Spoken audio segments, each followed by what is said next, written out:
നമസ്കാരം. ഈങ്ങാപ്പുഴ ഷിബില വധക്കേസ് പ്രതിയായ ഭർത്താവ് യാസറിനെ പോലീസ് കസ്റ്റഡിയിൽ വിട്ടു. മാർച്ച് മാസം 27 രാവിലെ 11 മണി വരെയാണ് കസ്റ്റഡിയിൽ വിട്ടത്.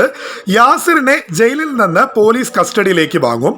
ഷിബിലിയെ കൊലപ്പെടുത്തിയ വീട്ടിൽ തെളിവെടുപ്പിന് എത്തിക്കുന്നത് ഉൾപ്പെടെയുള്ള കാര്യത്തിൽ പോലീസ് വിവരങ്ങൾ പുറത്തുവിട്ടിട്ടില്ല. യാസറിനെതിരെ നാട്ടുകാരുടെ പ്രതിഷേധമുണ്ടാകുമെന്നാണ് പോലീസ് കരുതുന്നത്. നാട്ടുകാർ രോഷാകുലരാകുമെന്ന ഭയത്തെ തുടർന്നാണ് പ്രതിയെ കസ്റ്റഡിയിൽ നുള്ള നടപടി പോലീസ് നീട്ടിക്കൊണ്ടുപോയത്. ഷിബില ഭർത്താവിനെതിരെ നേരത്തെ നൽകിയ പീഡന പരാതിയിൽ പോലീസ് നടപടി എടുക്കാതിനെ തുടർന്ന് സ്റ്റേഷൻ PROയും ഗ്രേഡ് SIയുമായ KK നൌഷാദിനെ കഴിഞ്ഞ ദിവസം സസ്പെൻഡ് ചെയ്തിരുന്നു. കഴിഞ്ഞ ചൊവ്വാഴ്ച വൈകിട്ടാണ് ഷിബിലിയെ ഈങ്ങാപ്പുഴ കക്കാട് നക്കിലമ്പാടുള്ള വീട്ടിൽ കയറി യാസിർ കുത്തിക്കൊന്നത്. ഷിബിലയുടെ പിതാവിനും മാതാവിനും കുത്തേറ്റിരുന്നു. ഭേദപ്പെട്ട ട്രാക്ക് റെക്കോർഡുള്ള ഒരു ഉദ്യോഗസ്ഥനെ മാത്രം ബലിയാടാക്കി വകുപ്പ് തല നടപടി ഒതുക്കിയെന്നതെന്നാണ് പ്രധാനമായും ഉയരുന്ന ആക്ഷേപം.